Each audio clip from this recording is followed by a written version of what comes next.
So it was the turn of a generation for gaming consoles, and Nintendo, back in a time when most of their IPs were thriving, had Nintendo R&D 1 begin production onto a third entry into the Metroid series at the request of Makoto Kano, hope I pronounced that right, who pitched the idea to his colleague Yoshio Sakamoto, both very important figures to the Metroid brand. The latter, Mr. Sakamoto, oh boy. While Sakamoto directed the first Metroid game back in 1986, it wasn't exactly an IP he was all that passionate about. The guy had to be forced by the higher-ups at Nintendo to contribute more to the game and didn't even return for its monochrome sequel on the Game Boy, not even considering production on a Metroid 3 until, quote, a true action game was needed. Perhaps he did care about the franchise, but just felt like it couldn't be fully realized. Which I guess took a lot longer than some would have thought, since Super Metroid didn't release until nearly a decade after Sakamoto's last Metroid project. That said, it still took Nintendo half a year to greenlight the project, I would guess due to the project's high ambitions and darker tone. Look, with games like Mortal Kombat starting to draw a frenzy in the media, I can understand Nintendo getting cold feet about any potential controversy like this, but Sakamoto was confident that everything would be fine. Quote,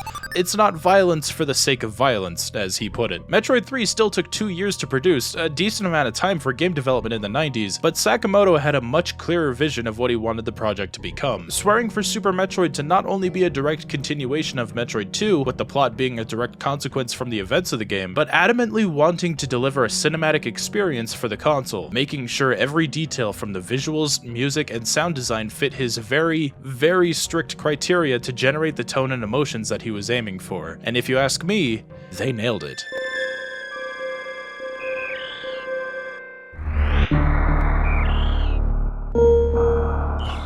Man, I cannot tell you how excited yet intimidated I was to start this review. Super Metroid is one of, if not a candidate for my favorite video game ever. And I know that I'm not alone in that opinion. So much so that some have developed a distaste for the game purely out of spite for how strong others feel towards this game.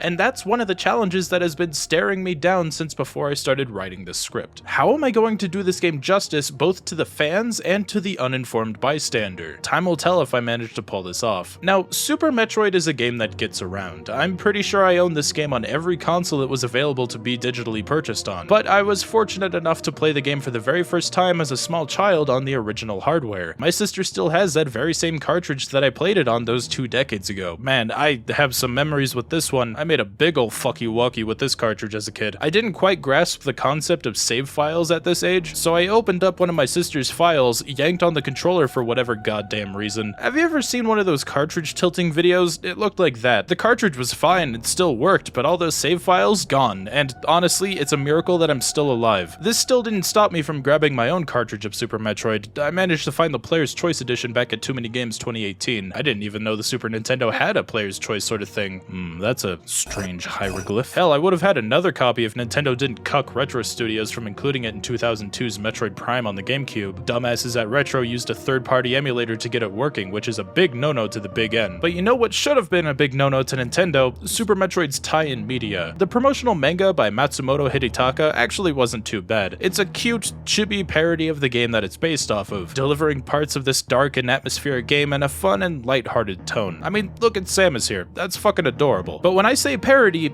it's okay, the Galactic Federation uses a Metroid as a bowl before realizing it's better fit as a garbage disposal. The Federation calls Samus for help but is sent to voicemail. Samus shines sparks to the fucking moon. Samus gets back pain from aiming upwards. I can relate to that one. Samus gets offended that an alien didn't like how she tasted. Someone really liked writing that one. Samus shines sparks into his ship and topples it over. Okay, that kinda happens. It's an amusing read for sure, just don't go in expecting anything groundbreaking. It reminds me a lot of something you'd find in the comic section of an old newspaper. Now, the Nintendo Power tie-in comic, on the other hand, thank the Lord that this isn't canon. It begins as a retelling of the game it's based off of, moderately accurate until all shit goes off the rails. Samus steals the baby Metroid Samus saves from the previous game, and then is met and aided by the most on-the-nose self-insert OC I've seen since the Powerpuff Girls reboot, a blue Samus recolor named Armstrong Houston, which becomes a recurring theme of this comic, Samus needing to be saved by another intergalactic manly figure. Yeah, that's pretty cool. Perhaps a story of Other M shouldn't have been that much of a surprise. They made a living Chozo, something that half a year ago I would have told you was impossible to happen in the lore. I think the most unrealistic part of this comic is when some guy with a basic as fuck blaster manages to kill an overgrown Metroid with a single shot. No ice, no missiles, just a big ol' zappy blaster. Yeah, I'd seen scans from this comic a lot on forums and wikis growing up, but finally reading it, yeah, this was painful. It's got some really nice drawings though, and I guess as a kid who would really only care about the visuals, I could see little 5-year-old Trav getting some enjoyment from this. Alright folks, we're almost to the main event, but first let's take a quick look at the manual. Don't worry, we're not going to be here for too long, this thing isn't very dense. Dawn of the Metroids. Yeah, we're a little late in the timeline for that, but sure, I'll bite. We learned that the Galactic Federation learned of the Metroid species after scanning over planet SR-388, and learned that when bombarded with beta rays, a single Metroid can asexually reproduce into 2 and then 4. I guess Metroids can both be hatched from eggs and achieve mitosis. That's interesting. The Galactic Feds captured some Metroid specimens, but were captured by space pirates and were taken to their home planet of Zebes. Alright, well that's certainly been retconned. We did not go to Zebes back in Metroid Prime 3. They also teased that Metroids were created by an unknown ancient civilization, something that wouldn't be fleshed out properly for some time. We'll get there. This illustrated map of Zebes is pretty cool, showing off areas we recall from Metroid 1 and a couple more to boot. Criteria, Wrecked Ship, and Maridia. Looks like we're about to dive into our first water level. Alright, let's start the game proper, but man, I know you've seen this title screen like 9 times in the video so far, but it's not like it's for no reason. This title screen is powerful, especially if you have the previous games under your belt. The last Metroid residing in an attacked facility, corpses littered on the floor while a familiar yet eerie track plays in the background.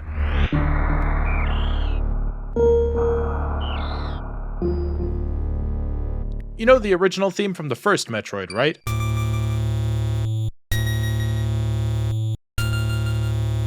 The one that starts off a bit ominous but then transitions into a more stoic and powerful piece? Yeah, the theme here in Super Metroid never kicks into that hopeful tune that we knew previously. It's all dread. Now, if you wait on the title screen long enough, you can get the demo to start, something that's pretty standard for video games, but it's intriguing if you put yourself in the shoes of someone seeing this for the first time. A grappling hook, Samus running at immense speeds, Samus in a pinkish purple suit, is that supposed to be the Varia suit from Metroid 1 or something entirely different? Are you telling me that I get to nuke the underwater tube? Why is Samus naked in a ball? Is that supposed to be the healing pod from the Nintendo Power comic? I always have to rebind my controls before I start. I like to set them to something closer to Mega Man X than anything else. I know that's not the ideal way to play, but it's just how I've always done it and I'm too stubborn to change it. I'll be running the X-Claw until arthritis kicks in. I never really fuck with the moonwalk though, it just doesn't work for my playstyle. I'm sure someone out there can make it work, it's just not for me. Alright, I've blue-balled you guys long enough, so join me ladies and gentlemen, newcomers and veterans alike, and let me take you deep into the depths of one of the greatest video games I've ever played. The last Metroid is in captivity. The galaxy is at peace. That voice never fails to bring me joy. We begin with Samus recounting the previous 2 games, getting the player up to speed. Metroids were taken by the space pirates to planet Zebes, where Samus suits up to eradicate their base as well as the mother brain. Afterwards, she's sent to planet SR-388 to eradicate the entire Metroid species, with the exception of a single larva by her own decision, which followed Samus like a child. Oh, hold on, I call bullshit here. Samus couldn't aim diagonally in Metroid 2. So after sparing the infant Metroid, Samus delivers the larva to the Galactic Research Station, likely retconned today to be a Galactic Federation station. They want to research the larva to study its energy-producing qualities, which, according to Samus, could be used for the good of all civilization, which can only mean one thing.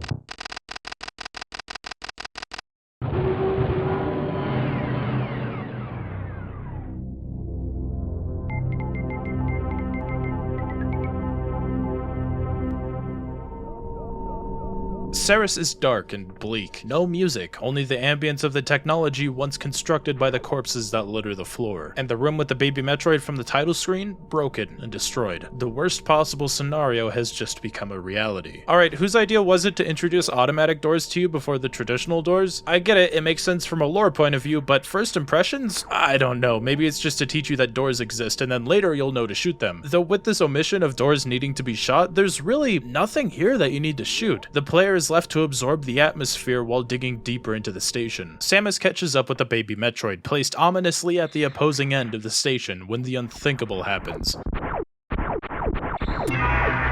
Alright, I guess that's actually totally expected. Have you seen the reputation Ridley's got over the past couple decades? The commander of the space pirates returns, resurrected and stitched back together from giblets, all to steal the Metroid for their plans yet again. Now, this is a Mega Man X intro stage adjacent fight. You're not supposed to win or lose. The fight will just end abruptly if your health drops below 30, or if you deal enough damage to Ridley to make him run away. If I'm doing a casual playthrough without caring about my end time, I usually go for the latter. I was told at a young age that you can beat Ridley in this opening fight, which made me think that for years you can not just defeat, but kill Ridley and get a secret ending, but nope. That was never the case. Imagine if Ridley didn't catch the baby right there and just let the bastard free. Oh, here he comes!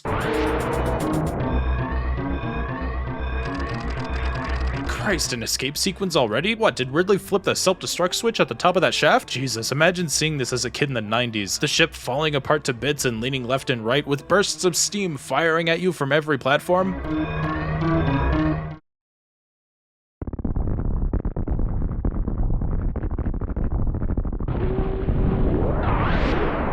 Ridley escapes with the baby Metroid and returning to planet Zebes, with, of course, Samus giving chase. Ah, I missed this place. There's no place like home. Hey, remember in Metroid 1 when you start up in Brinstar and you get that cheery, adventurous music? Yeah, what about here?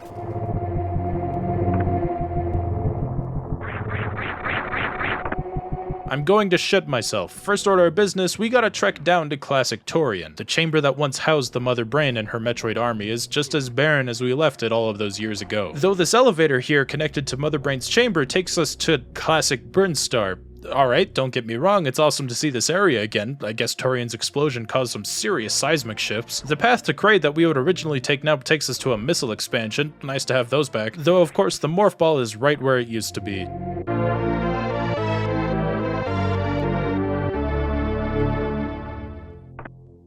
Gah.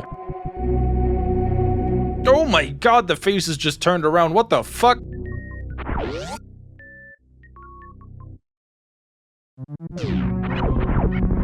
The space pirates have been alerted to Samus's presence, sending in their foot soldiers to the broken down chamber. Now these lobstermen, easy. Only a single power beam pellet to completely disintegrate these fuckers, but man, these guys bring so much to the table. They just start jumping wall to wall, firing fucking I-beams. They're not tough in the slightest, but wow. And with the pirates reacting to our presence, the wildlife has returned to the area? Okay, I guess. Whatever, nice to see some wildlife for me to brutally mutilate to refill my resources. Oh, and would you look at that, an in-game map station. Oh my god, it's beautiful. Yeah, this is something that you notice all the way back in Ceres, and I didn't think it needed an introduction until now. A full map of criteria at our disposal to guide us in the right path. But as we'll soon find out, not every area on the map is given to us from the map stations. Something I've got some personal problems with, but upgrades later on make it easier to find these hidden rooms. Alright, so I've got the morph ball. Let me just roll down here, grab the returning morph ball bombs, and head out, right? Wrong! Intruder detected, motherfucker! I guess the Chozo have forgotten who the fuck I am. Bitch, I have your DNA inside me and you still want to put me down? Yeah, blow his fucking head off. I remember when I first discovered I could roll under his legs. God damn it, that is so fucking cool.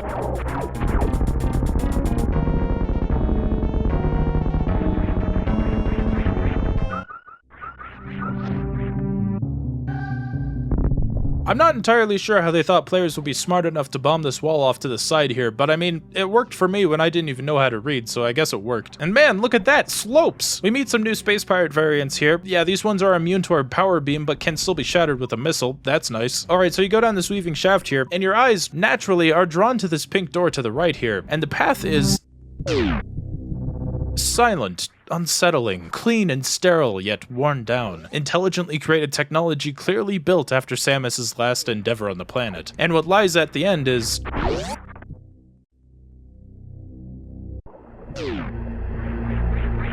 Alright, I'm not gonna lie, as a kid I saw this thing as a single massive creature with a tiny head. This statue contains some kind of supernatural link to our four main bosses. Phantoon, Draygon, our old nemesis Ridley, and the returning Kraid, who we'll be meeting shortly. This statue blocks our path to the pirates' new and improved Tourian. Time for us to put Samus's bounty hunting back into practice and take down our old friends and our new fuckboys.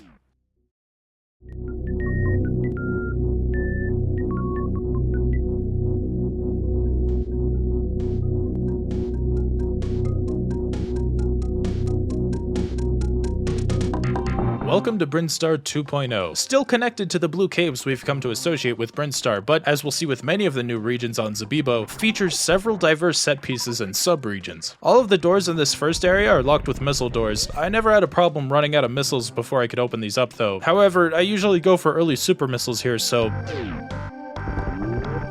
yeah, ain't that some shit. I'm not completely sure how the muck ball trick works. A normal morph ball movement speed is slower than Samus's running speed. Jumping maintains that speed, but because there's no quick morph ball button, you can't exactly preserve it without jumping into the air first. But for whatever godforsaken reason, the speed is only preserved when Samus morphs upon landing. But if you get it right, you can get several items early. Oh yeah, super missiles. These things fuck. One projectile as strong as 5 missiles. Sprinkle on that earthquake effect for good measure, and it can knock enemies off of the ceiling. Sure, why not? That's pretty cool. Though now, instead of the select button toggling missiles, it now cycles through your inventory at the top of the screen. We've got 3 more inventory items left to find. It'll make a bit more sense later on. We also grabbed this reserve tank here. It's practically identical to sub-tanks from Mega Man X. There's even 4 of them as well, the biggest difference being that these are automatically applied when Samus takes lethal damage, meaning that they're infinitely better than the ones in Mega Man X. I'm sure talking about Mega Man X a lot. I think I'm starting to miss that blue bomber. Oh, and speaking of Mega Man X for the 12th time,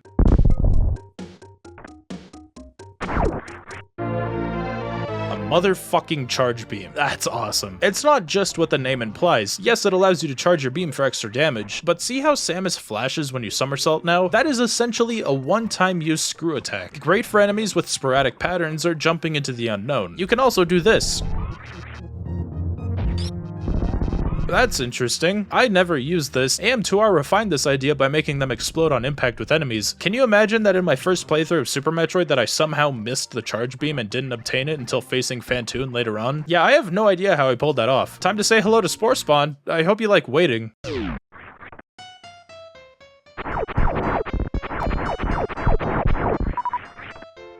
Spore Spawn is a fun boss, I'm not gonna lie. It rotates around in a figure 8 shape, stopping to open its mouth, giving you a chance to open fire, but because I have super missiles...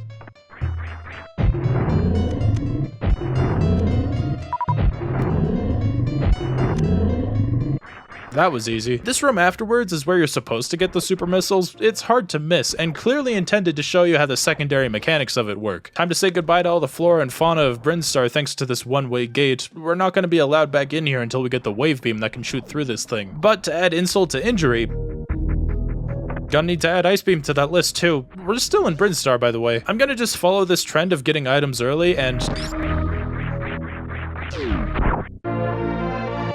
look, I really considered doing this run without wall jumping, but I just couldn't help myself. You're supposed to be taught this by a few friendly aliens later on. It's not told to you anywhere else in the game, including the manuals. The timing of the wall jump is awkward at first too. If you somersault into a wall and then tap the opposing direction, Samus does this little thing that you used to do at the edge of the pool when you were 12. Pressing the jump button during the small window allows you to wall jump, and you can just Mega Man X up a single wall once you get the hang of it. It's a magical feeling. And yeah, Spazer Beam is back. I wish I had more to say about it, but it's making my beams piss yellow, and I can't wait for it to be aesthetically gone. Oh hey look, it's the pipe from the title screen demo that Samus nukes. We'll be coming back here eventually. Time to take a detour into Norfair. We're only here for a minute though, just gotta grab the high jump after rolling through this maze with a fucking lava rat. I could totally do this coming section without the high jump, but fuck you. Again, I have no idea how they knew that you would figure out how to super missile this little area to move on to Kraid's lair, but again, dumb little 2-year-old me figured it out, so maybe I'm not giving the devs enough credit. I love the wrecked laboratory look of the place. Shame it doesn't last too long before it leads into this retro Kraid aesthetic that we remember from the NES games. Actually, this is pretty fucking awesome, I'm not gonna lie. Hello there, small child. The evil has been defeated. I feel like I've used that joke before. Alright, that's not a good sign. The yellow gunk in his face also confuses me. Is that, like, alien blood? Estus from Dark Souls? I don't think we knew what the X were at this point, not like it would make much sense from a lore point of view. I do love the eyeball doors, marking that one of the 4 primary bosses lies just ahead. They need 3 missiles or 1 super missile to open. This early in the game, I like to use my normal missiles so I can conserve super missile ammo. Alright, Kraid, I atomized your son. Show yourself, coward.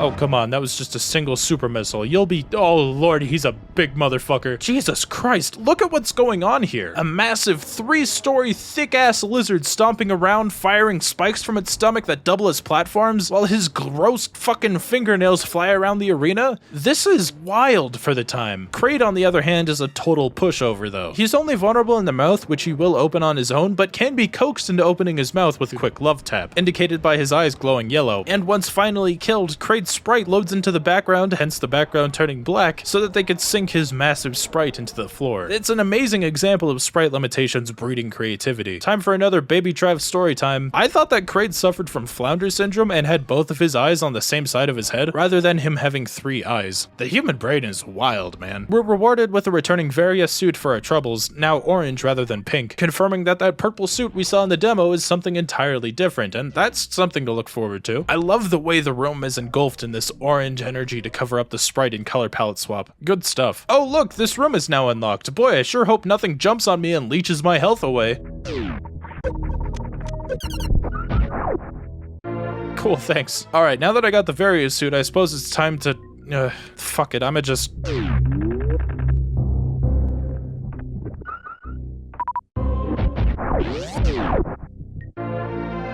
This'll make Norfair a bit easier to navigate. I've beaten this game more times than I can count, and I still get lost in Norfair. I don't know what it is. Perhaps these Proto-X parasites have gotten into my hippocampus. Relax, these are just harmless jelly boys meant to be frozen and turned into platforms. It shouldn't be a surprise that the ice beam returns. What was a surprise at the time, though, is how your beams now stack. Instead of being forced to return to a point in the game that grants you each beam somewhere on the map, beam upgrades now act as a permanent modifier to Samus's arm cannon, with a single exception, sort of, later on. I'm not the biggest fan of how the ice beam sounds when firing, though. Every time I hear it, I think of Strapping Young Lad.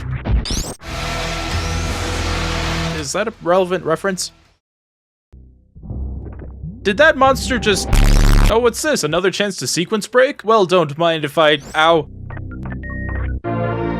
For the first time in release order history, we get the privilege of having Ice Beam and Wave Beam combined into a single beam. God, that would make the first 2 games such a fucking breeze. I'm sorry, mother. Yep, this sure is Norfair, alright. Nice to see these weird bubble egg things return from the first game. Honestly, I'm surprised it works aesthetically. That fella sure is spinning at an accelerated pace. I wonder what he's hiding.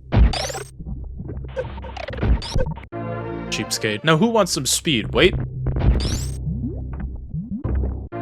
Okay, we're good. Alright, so I just hold down the run button? Thank God the rising lava is just confined to a single room. Let's go again. Let's go again. Shit, wrong way. Alright, where's my dad?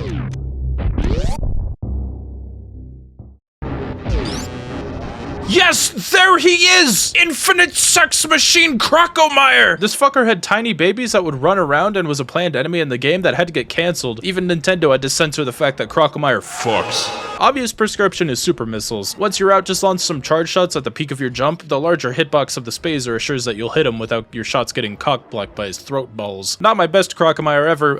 Oh no. God damn, what a way to go. What's this game rated again? Ah, I knew the sex machine could never die. Alright, now give me a minute. Yeah, you're not told this until later. Samus can store the kinetic energy of the speed booster and fucking launch herself. Exclusive to this game, though, it fucking hurts. Disincluding this E-Tank, there are some items that require you to know this trick. We'll be seeing some of those later on, but for now, it's just early E-Tanks. Ow. Ow. Ow. Hey, Crocomire, I know you're still there, motherfucker. Where's that jump scare?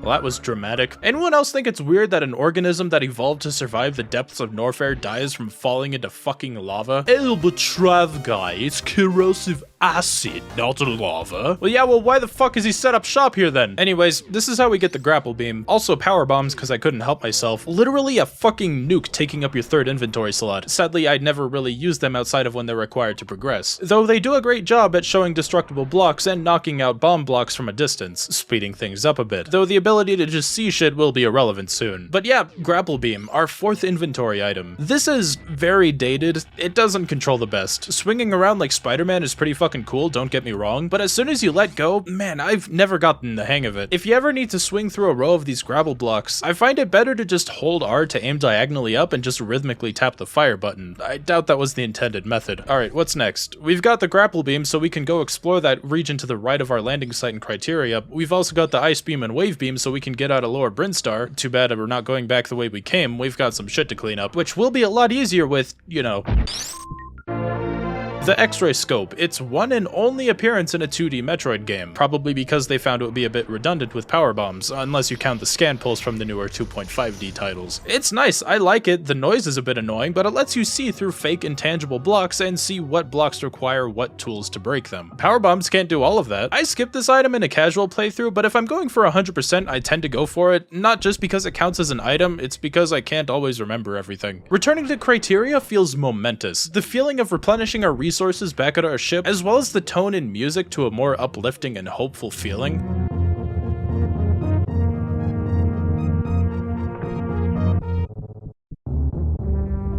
It's amazing. I took a minute to get an item that I thought I needed the diagonal shine spark for, a trick that I severely overthought and took out a chunk of my ship in the process. Like I said, the manga's a bit more accurate than I thought. Now that the starting region is all cheery and stoic, let's shift this tone to something a bit more spoopy.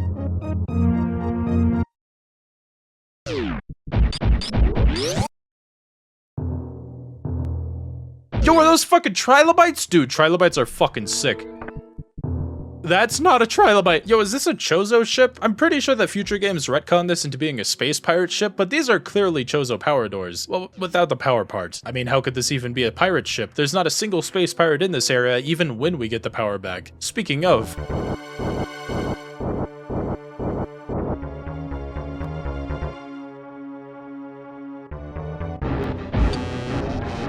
yeah, we take out the big bad of the region before we're even exploring it. It's totally backwards from the rest of the game. Now, what exactly are we dealing with? Say hi to Fantoon, everybody. The hardest boss of a 100% playthrough, in my opinion. And purely because you don't have a ton of your arsenal yet, and this bastard actively punishes you for using the strongest weapon in your inventory, your super missiles. He's only vulnerable when his eye opens, which he doesn't do very often, but if you smack this Lovecraftian monstrosity with super missiles, he'll hunker down at the top of the screen and spam these rings of fire at you. You can jump through them with good timing, but I prefer to pseudo screw attack through them since that just works and you don't take damage. Regardless, it's a waste of time and only leaves you more chances to lose some hit points if you're not at your A game. Only use a super missile if you're confident that it'll be the final blow. I wish this fucker had some more lore around him. The idea of there being a ghost-like non-Chozo being in this universe with ties to the afterlife is something that I struggle to wrap my head around. I know he appears in other M2, but it's not like he gets fleshed out there either. Anyways, kill the Squidman and the power of the wrecked ship returns, including the save stations which you couldn't use prior. Here's some more young Trav lore for you. Because I couldn't comprehend the concept of save points in a video game, I would just jump in and out of the save stations because the light show and sounds that played single-handedly fired off a majority of my available neurons. Speaking of neurons, remember that purple suit from the intro demo? The gravity suit. One of my favorite suits in the series, though this is probably my least favorite coloration of it, cause it looks more pinkish than it does purple to me. But fuck, this thing's awesome. On top of even more added damage reduction, Samus's movement is no longer hindered by water, and is somehow completely unaffected and immune to lava? Okay, lava immunity doesn't exactly strike me as something affected by gravity, but whatever, I'll take it. You're still vulnerable to the acid that ripped the sex machine's flesh off though, so that's something. Okay, this thing has to be a Chozo ship. The screens of the Metroids in the back made me think space pirates, but why would they have statues of the things too? I mean, I got carried to the gravity suit by a Chozo statue coming to life and personally chauffeuring me to the room. Was this orange zoomer here a Chozo creation too? Why is this thing damned exclusively to this room? Look at him, he is obviously fucking pissed. Hey, ever wondered how they expected you to learn the wall jump? Oh my god, they did the item collection jingle, that's awesome. Just wait until people learn that the jingle originated from Ys. I admit I knew about wall jumping before I even knew that these little guys existed, and in extension, can't imagine seeing these guys and going, oh, I know what that means. If anyone out there actually did learn how to wall jump from these guys, please explain in your own words the mental process of learning it. I'm fascinated to hear it. Now for one that's a bit easier to fathom.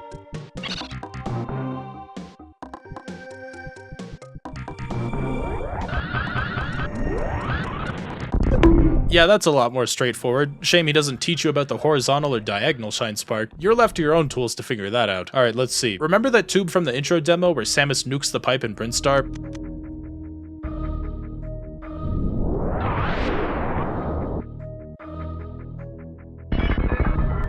Fuck, that's so cool. Shame I have no idea how someone was supposed to figure this out without watching the demo. In my first playthrough as a kid, I tried to navigate here without the gravity suit. That was a bad idea. Good thing I've learned the shine spark so I can get this piece of shit missile tank. I always try to align myself before I go for the launch, and it still takes me a few tries. Oh, fuck, the pirates are evolving. These pink bastards are completely immune to my arsenal. For now. Gee, what returning beam from Metroid 2 could we possibly be missing? Oh, look at the little baby Fantoons. Hey, I need to...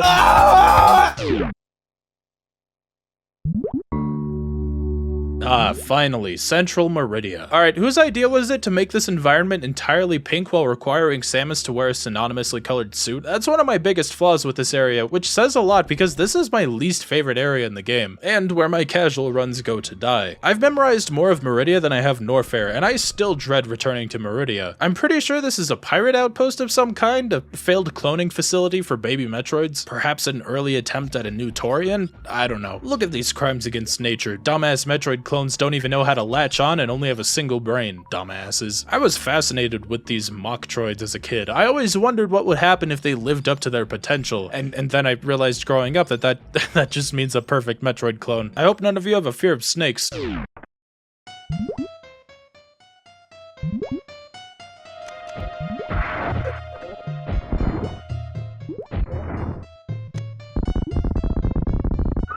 Total pushover if you have enough super missiles, though I guess you can say that about any boss in this game. Wait, I don't remember this area on the map, and I've 100%ed this game several times. Go, what the fuck is that mollusk motherfucker? Oh, hey look, a wall of grapple points that do a better job at communicating a wall jump to me than these little green men do. I've never liked that you need to pass through these fake spikes here to drop into the next boss fight. I guess it's because the spikes aren't dancing and that's what's supposed to give it away. Anyways, welcome to our third prime boss, and if you think I'm gonna do this fight legitimately, you're wrong.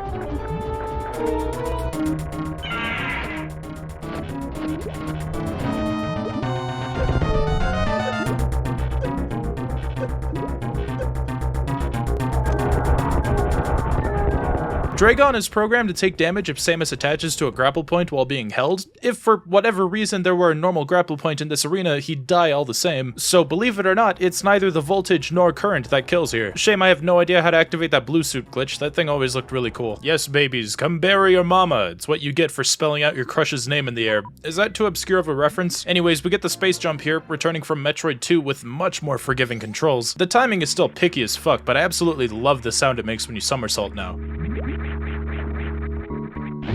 Continuing the trend of baby me being a dumbass, would you believe that I completely missed the plasma beam in my first full playthrough? It's not even that I went back to get it later on. No, I finished the game without it, and everything beyond this point kicked my ass. In retrospect, I have no idea how I missed it. It's obvious that there's something important here in this flaccid cock area of a map. It's got a nice introduction too, showing you the stack of jelly beans that are a bit tedious to shoot through, and the room after is filled with these invulnerable pink pirates. But once you grab that plasma beam in the corner, the only thing in the game that can't be stacked with the spacer beam, everything here becomes a piece of cake. Your beam penetrating the thick carapace of these lobster men and decimating these jelly beans in the room prior with a single shot. Well, I guess two because of the ice beam. On top of this, it just adds some crazy damage output to your beams. Good shit. No matter how many times I play this game, I always forget where these pipes take me.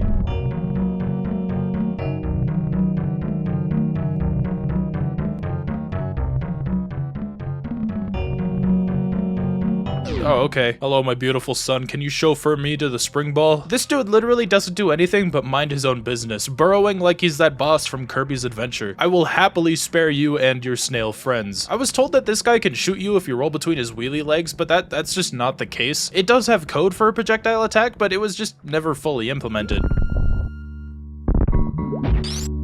Damn, I was hoping for Arachnus to jump out at me. Oh well. The spring ball is back, and it gets some serious airtime too. Probably because of the high jump. I was too lazy to disable it to see for myself. Whoa, holy shit, fuzzy meatloaf! I think I was supposed to come here prior to getting the space jump. I also completely forgot to grab the missile tank in the wall here and had to come back later near the end of my run. But we've still got a few upgrades to get and a big ol' pterodactyl to atomize before then. Now where's that motherfucker hiding? Can't possibly be in that massive stone carving in his honor. You have to jump through a lava pool to get here via the gravity suit. Almost got soft locked during cleanup too back in Criteria trying to get these missile tanks. You have to trek through this acid room near the top of Criteria at least twice because you gotta fall down here and you're not getting both of those missiles on your first run. So you gotta backtrack back up to Criteria, go back through, go through the acid room again, and hope that you fall on the right side. It's just tedious. They were kind enough to give you an E-tank though, so that's nice.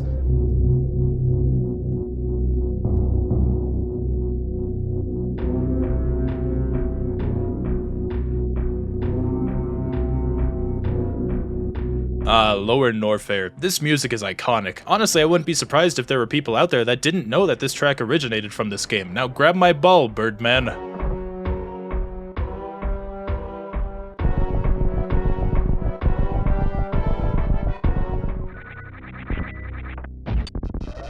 Fuck, I shouldn't have said that. The Golden Chorizo. This guy doesn't fuck around and is one of the more dynamic boss fights in the game in my opinion. Dude will grab your super missiles and hurl them back at you and even dodge your regular missiles. Now, you can still use super missiles against him while he holds up the one that he catches, so if you have enough to spare, you can still fuck this guy up with super missiles. And for the love of God, do not enter this boss room while holding down A, B, X, and Y. Or do it, actually. I'm not responsible for your save data.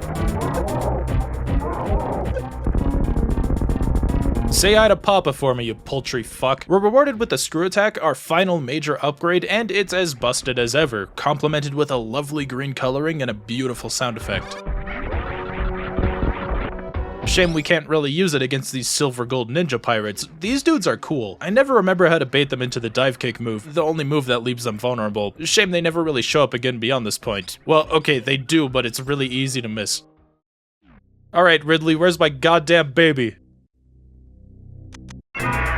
Oh, he's pissed. Ridley is usually the hardest boss in a casual run for me because I don't go for 100% very often. Thankfully, I'm filled to the brim with super missiles.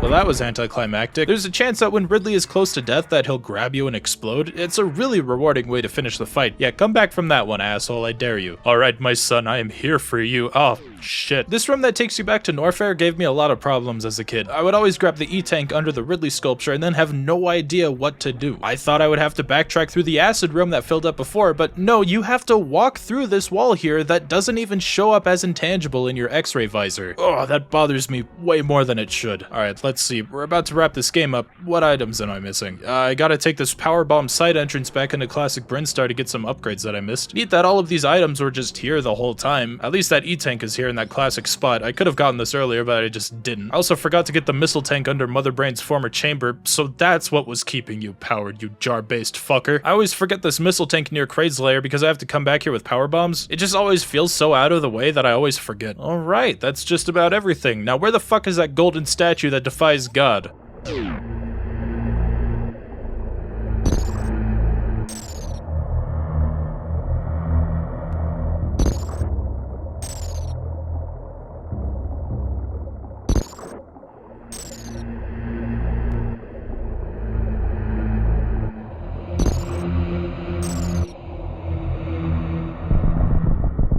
Man, that's always so satisfying. It's hard to put into words. These soul things flying out of the statue with it sinking into the ground colorless, it's always so rewarding every time I play this game.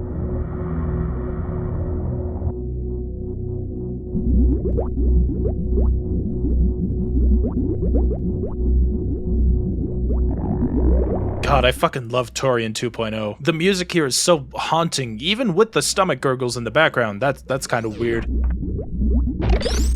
There they are, my favorite jellyfish bastards. Successful clones of my adopted son. I guess this would make them my grandchildren. Gotta add familicide to Samus's crimes list, I guess. You guys know the drill by now. Freeze, 5 missiles, and now alternatively, a single super missile, or, if you're feeling extra daring, 3 power bombs. No freezing required.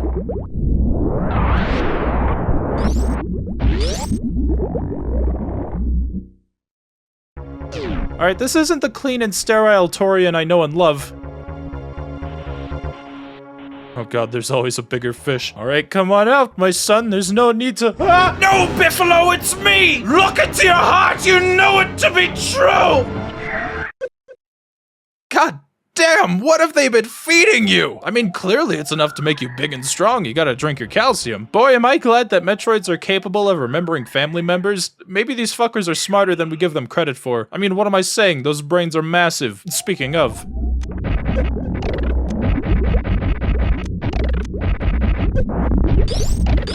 The space pirates have rebuilt the Mother Brain's chamber, as well as a whole new Mother Brain, somehow. Remember, the original was a stolen piece of Chozo tech, and this is a complete space pirate bootleg, though no amounts of Zebetites and SpaghettiOs are gonna make this any different.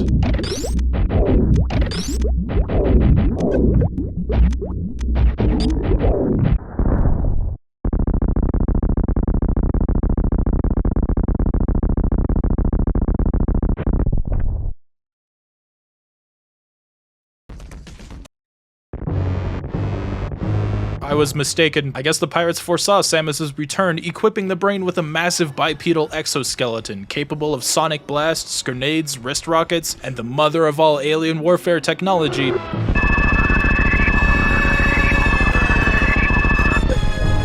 God damn, Samus, get up!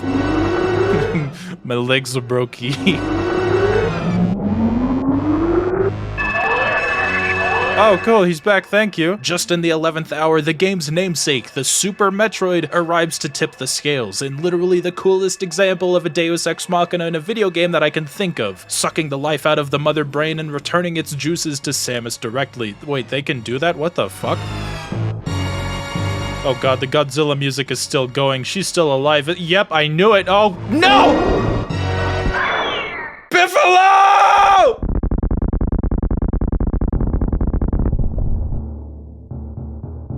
Alright, Mother, it's time to fucking go. I forgot I had Grapple Beam equipped. Good thing this moment is epic in every sense of the word, because the gameplay here is... yeah, taste the rainbow, yada yada yada. How does it fucking feel, you son of a... Uh-oh. I have no idea how the pirates managed to rig Mother Brain to the core of the planet, but the entire fucking planet of Zabamba is about to self-destruct. And this is more than just a tower climb from Metroid 1. We gotta go through an entire original sequence filled with these gold-silver ninja pirates from earlier. Too bad I have motherfucking Hyper Beam. Oh god damn it, I fucked up the Shine Spark to skip this sequence. It's kinda cool that classic Tourian is still connected to new Tourian. Whatever. Remember to drop down here to save the animals where we fought the first Torizo. The frames aren't fucking worth it, you heartless bastards. Samus makes it to her ship, escaping planet Zebes as the cameras rush out of the atmosphere, all for the...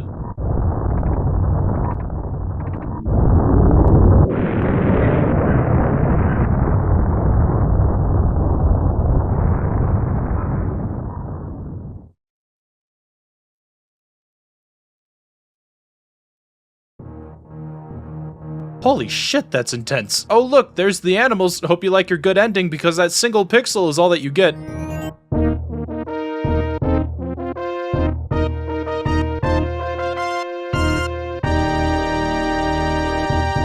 It's not my best time ever, but hey, I'll take it. That just means no swimsuit Samus. Oh, wait, Samus is a girl, Yeah, this game is fucking incredible. Yes, it has its problems. It's far from perfect, especially when it comes to communicating information to the player. But once that info has been fully digested, what lies underneath is a game that can't be matched, in my opinion. The presentation of every degree here is fucking solid, from the sound design, music, visuals, and animations. It blows my mind even to this day. And this credits music, oh, this credits music. It's fucking effervescent. It was a game that changed my perception of side-scrolling video games, and continues to leave a lasting legacy even today. Yes, you might say that I'm sucking the game off in the nostalgia it came wrapped in for me, and maybe I am, but every flaw I genuinely found in this game is closer to a nitpick than a crime against game design, with the exception of that cave in Lower Norfair. And yeah, I can't really comprehend playing this game without the sequence breaks that I've learned over the years, but that only emboldens my love for the game rather than being a hit against it. Replay value is something that's important to me in games like this, and Super Metroid has it in spades. There's a reason Nintendo has never really made an original Metroid game like this again, with every 2D Metroid game afterwards having a much stronger focus on linearity. Zero Mission did come pretty close, but in the end felt a bit more confined in my opinion. We'll get there eventually. But this game means